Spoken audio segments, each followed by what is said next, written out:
Hola, mi nombre es Noelia Ninet Amador Interiano y voy a dar inicio con el tema la historia de la familia dentro de la historiografía. La historia de la familia desde el punto de vista histórico es relativamente novedoso, pero dentro de la historiografía, a la cual conocemos como conjunto de técnicas y teorías relacionadas con el estudio, el análisis y la manera de interpretar la historia, tiene un fin, que es el estudio de la familia como unidad metodológica y de análisis para la comprensión de la estructura social latinoamericana. Representa un nuevo enfoque de las ciencias sociales y aparece vinculado a las temáticas propias de la historia social. El análisis de redes familiares nos hará comprender un poco mejor el entramado social y el capital relacional y abordar de una forma más precisa la complejidad de la estructura social de las sociedades del antiguo régimen y de las actuales a través de una visión diacrónica de las mismas.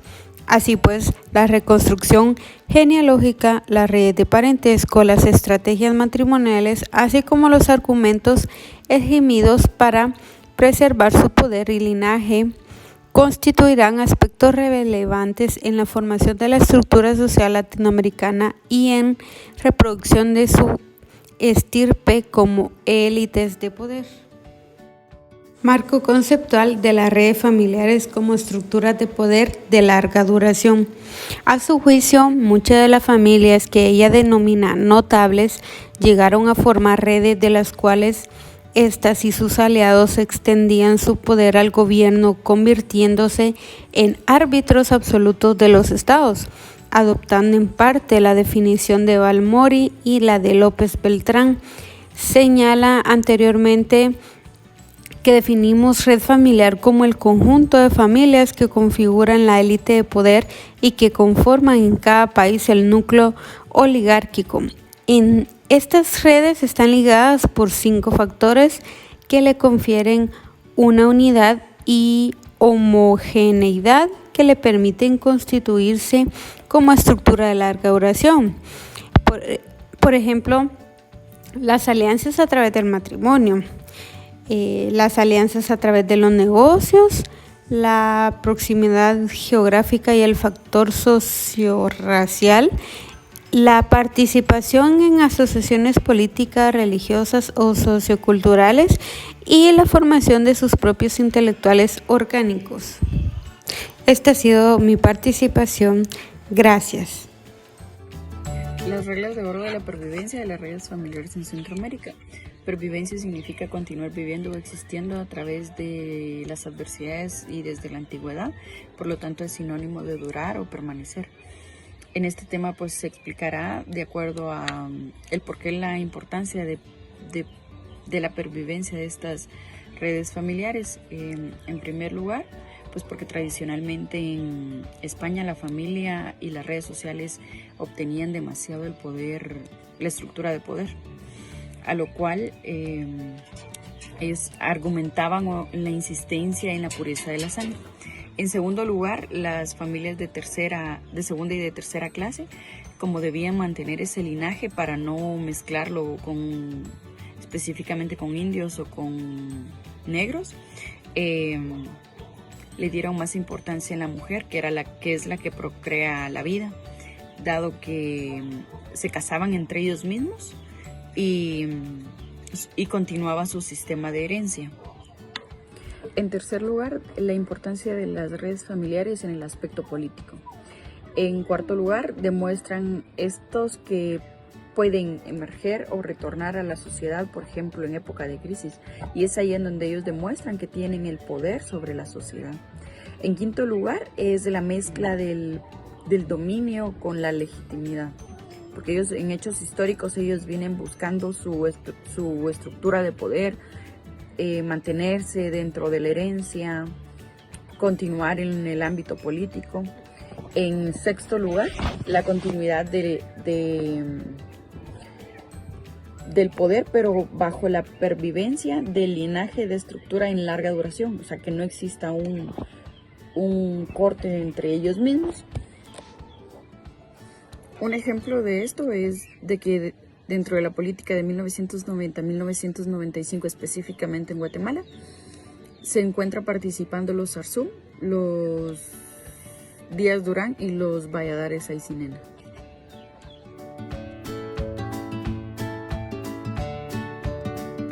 Cordial saludo, mi nombre es Marco Julián Díaz Lara y vengo a expresarles el siguiente tema: los antecedentes de la perspectiva de la historia de las familias en la época colonial.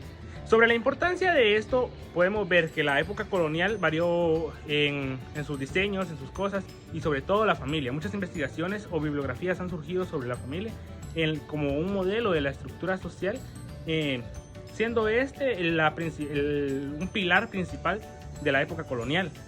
Pérez Herrero lo define de la siguiente manera: como una clave interconexional de la sociedad.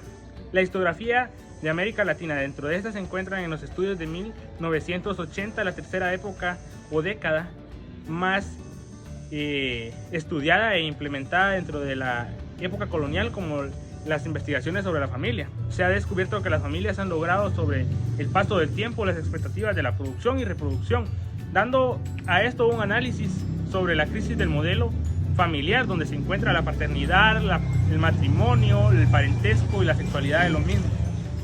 En la época colonial surgió bastante lo que fue la migración de las familias. Dentro de ellas podemos encontrar las familias andaluces, vascos y catalanes, dando origen a las familias vascas. En el siglo XVII y en el siglo XVIII fue donde surgieron más las migraciones de estas. Periodo colonial. Guatemala, país de la eterna primavera en su civilización maya, siendo la cuna principal de ella. Los mayas fueron astrólogos, fueron grandes personas que manejaban el comercio. Dentro de esta creaban trueques, intercambiando productos. También usaron el cacao como moneda hasta que fueron conquistados. Vivieron un país virgen cuando vinieron a conquistar, pero según ellos querían encontrar oro, igual que en México y en Perú, pero no encontraron oro. Y después de la conquista comenzaron a llamarse conquistados y conquistadores. Guatemala ha dado origen a las primeras encomiendas después de que la patria española repartiera. Ya que no encontró ninguna riqueza, comenzaron a tomar las tierras y entregárselas a los gobernantes y los lugartenientes. Pero estas tierras eran encomendadas porque incluían no solo la tierra, sino que incluían indígenas también.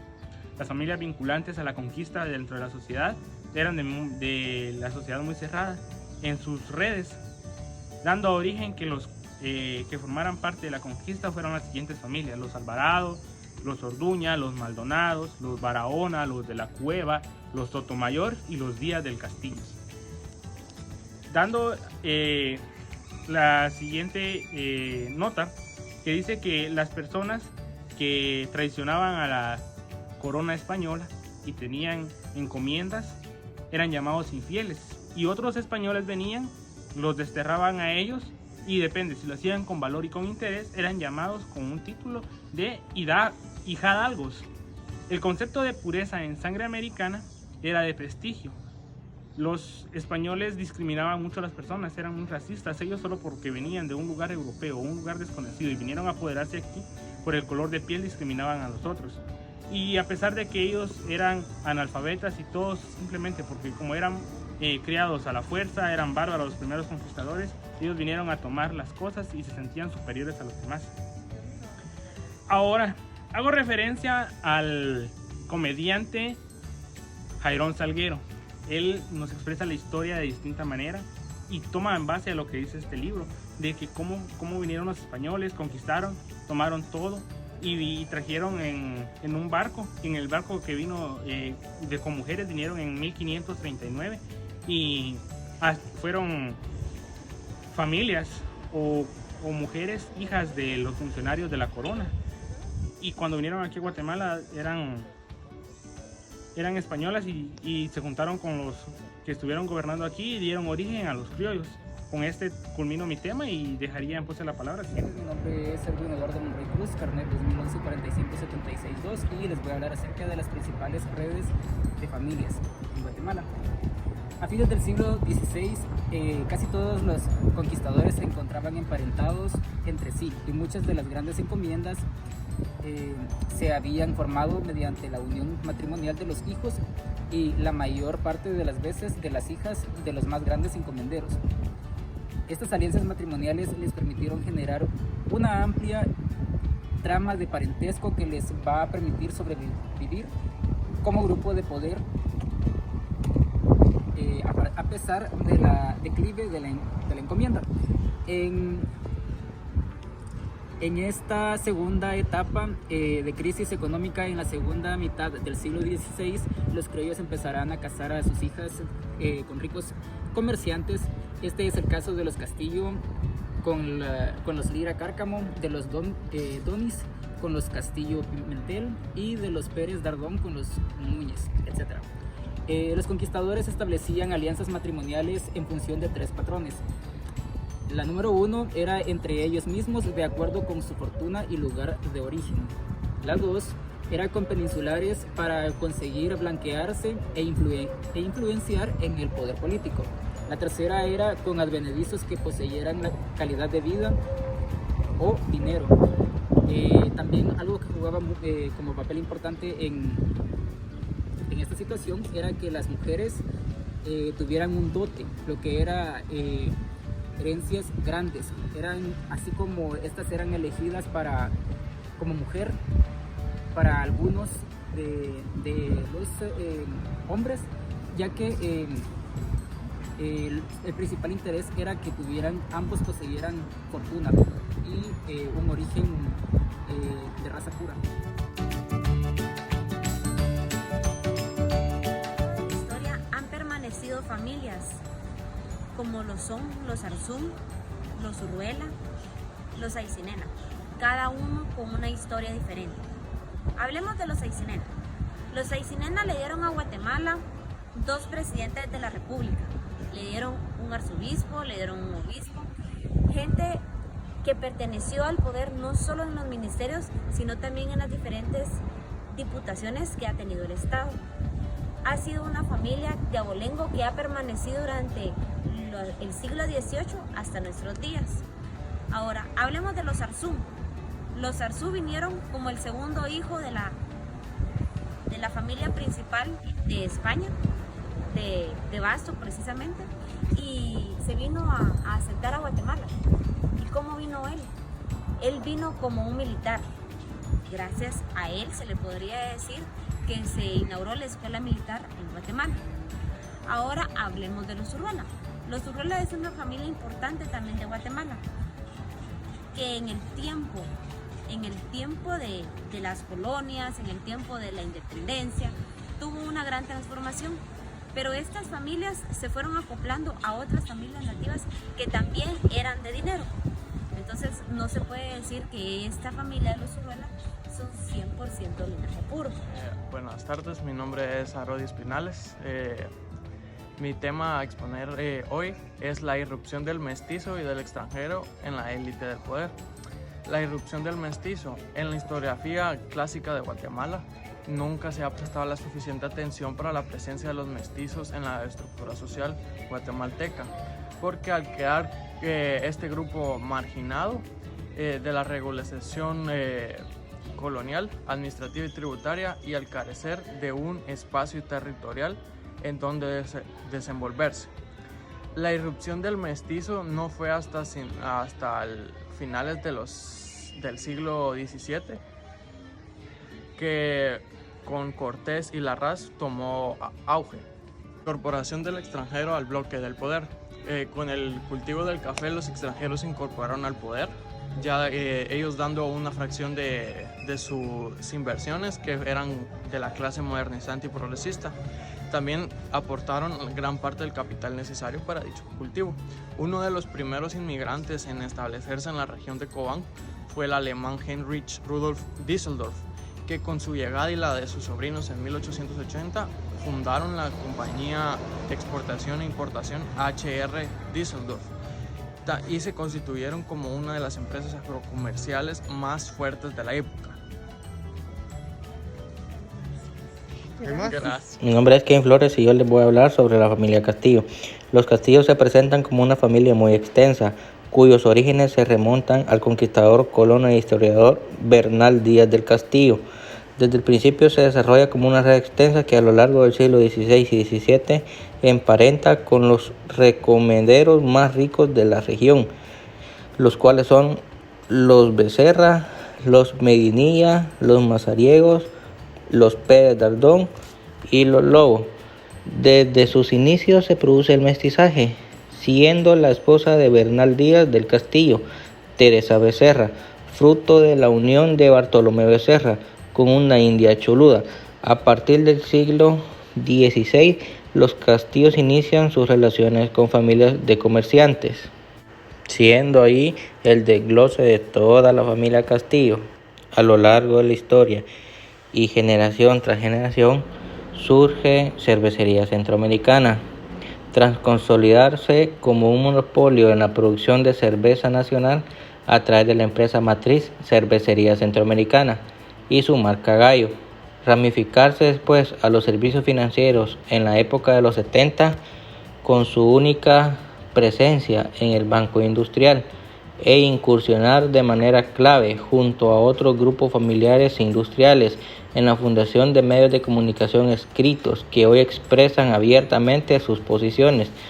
Tres ramas de la familia original de los hermanos Castillo Córdoba se encuentran activas o por lo menos son públicas en la actualidad, tanto en los negocios como en la administración pública.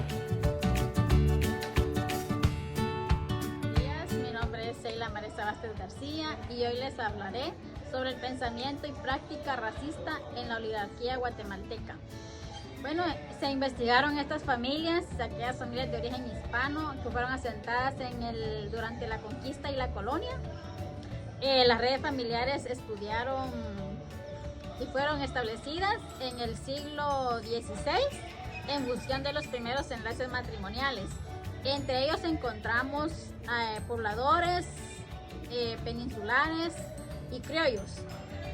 Escogimos en este siglo, jugaron este papel y supieron diversificarse y producirse a tiempo y establecer una red familiar amplia y exitosa. Por ello pasaron estas familias en el siglo y llegar a la actualidad, y entre estas familias está la familia Castillo, la familia Díaz Durán, los Delgado Nájera, los Aizanena, los Arzú y los Urruela. Estas redes familiares se denominaron oligárquicas. Esto quiere decir que solo se manejaban una sola persona tenía el poder, o ambas, que hoy toman parte del núcleo central de la oligarquía y constituyeron parte del bloque de este gobierno. Quedan aquellas familias de origen extranjero, alemán y francés, que también pertenecen al núcleo del oligárquico, pero no fueron objeto del universo escogido, aunque sí se les dedica una parte en esta historia y de la división global, que entre las familias está la Skinner-Klee, Dorion y Sinibaldi y Berger.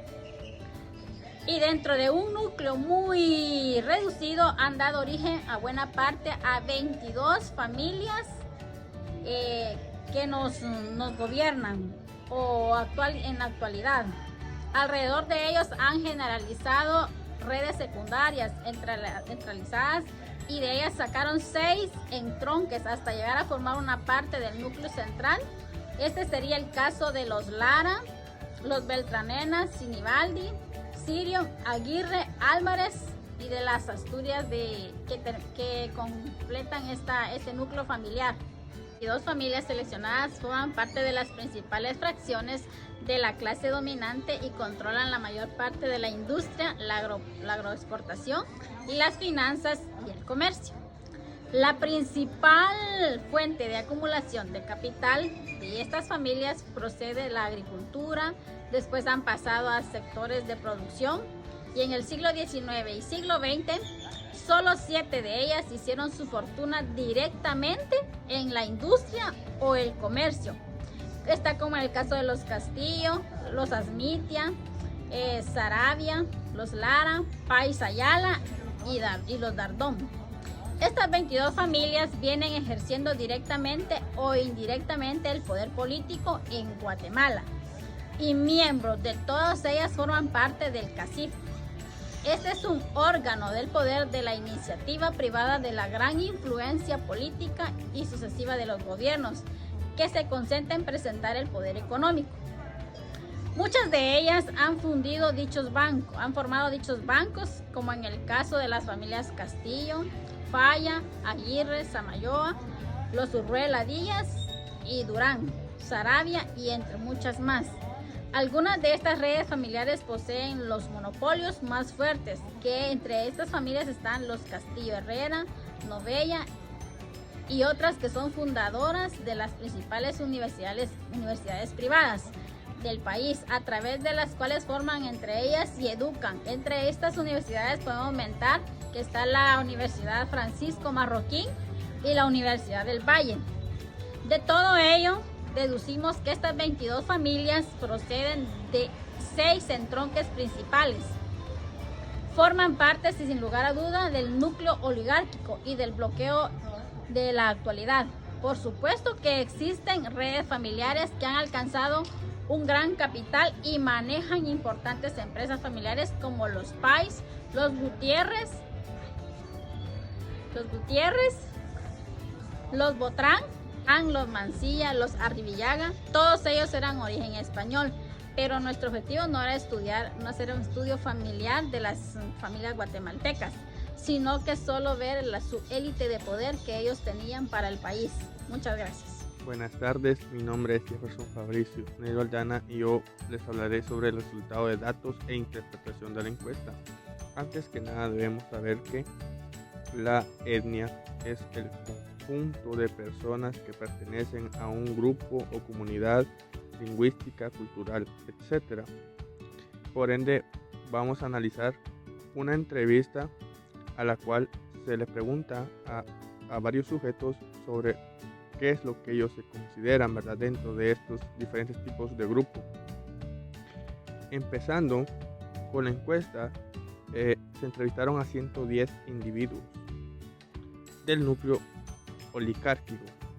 En esta encuesta, 59 se consideran blancos, 23 se consideran criollos, 12 se consideran mestizos, 14 se consideran ladinos y 2 se consideran otra cosa.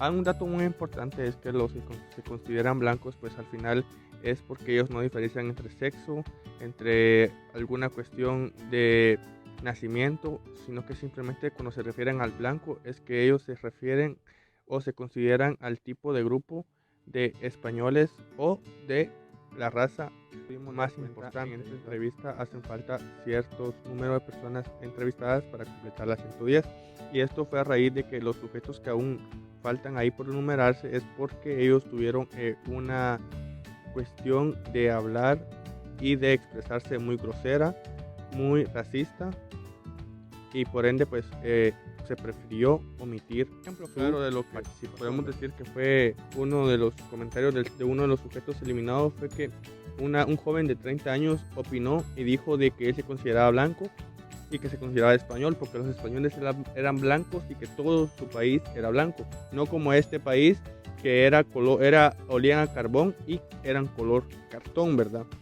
Pero claro, estas personas que se consideran de sangre, se consideran de origen superior, pues al final esto es lo que causa, ¿no?, el racismo, la discriminación y la desigualdad que existe en este país, ¿verdad?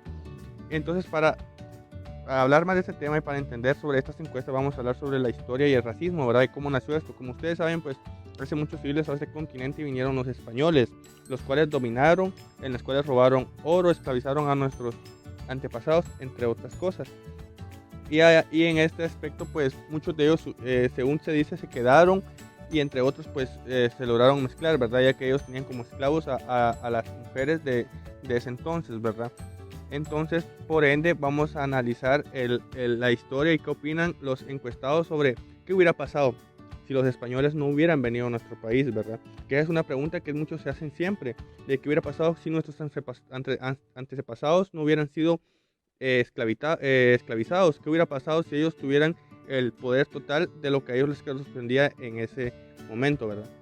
Entonces, los resultados de esta pregunta fueron: un 29% respondió que de no haber venido los españoles se habría producido un desarrollo diferente. Un 26% opinó que se habría producido un desarrollo menor, que junto con el 16% opina que se habría dado un desarrollo más lento. Suma un 42% de las respuestas emitidas. Un 21% consideró que de no haberse producido esta situación, Guatemala se encontraría en un complejo atraso. La mayoría de los que respondieron de esta manera opinaron que estaríamos subidos a los árboles o estaríamos en un estado total de salvajismo. Para no llegar tan lejos hay que ser claros, ¿verdad? Es cierto, los indígenas, nuestros antepasados, tenían una evolución muy diferente a los españoles, ¿verdad? Pero no por ende quiere decir que tal vez hayan sido, eran atrasados o tenían un atraso, ¿verdad? Recuerden que estos diferentes tipos de pueblos, de comunidades, como eran los indígenas, los mayas, se caracterizaban por ser una de los grupos más inteligentes, ¿no? Y hasta el día de hoy, sus diferentes cuestiones realizadas en ese entonces han sido muestra de ejemplo y de investigación, ¿verdad? Lo que deja claro que lo que construyeron, lo que hicieron al final, son de personas muy desarrolladas y que muy inteligentes, ¿verdad? Entonces esto es algo que es muy importante en este tipo de encuestas, porque al final muchas personas opinan de que si no nació por los españoles, pues nosotros estaríamos en otro rumbo en este aspecto como país o como grupo, ¿verdad? Y para finalizar, pues vamos a dar una conclusión, ¿verdad?, que se derivó de este par de encuestas. A lo largo de toda la encuesta se percibe un afán de encubrir, tercerizar o modificar la existencia del racismo en todas las clases sociales. Así, las manifestaciones racistas del núcleo oligárquico se presentan de una forma latente en toda la población entrevistada. Los silencios o las preguntas no respondidas son a veces más significativos que las afirmaciones. Lo que tenemos que dejar claro, al final este tipo de entrevistas sirvió para eso, para darnos cuenta que aparentemente en los que la autora tomó para entrevistar para tomar en cuenta para esta entrevista, pues aparentemente no se consideran guatemaltecos de raíz, no se consideran de ninguna etnia perteneciente acá, sino que se derivan más a un origen más español, o que ellos consideran mejor, ¿verdad?, omitiendo lo que pudo haber sido tal vez la verdad de su historia. Y esto pues nos deja claro pues el por qué hay racismo, ¿no?, y sobre todo linajes en este tipo de cuestiones.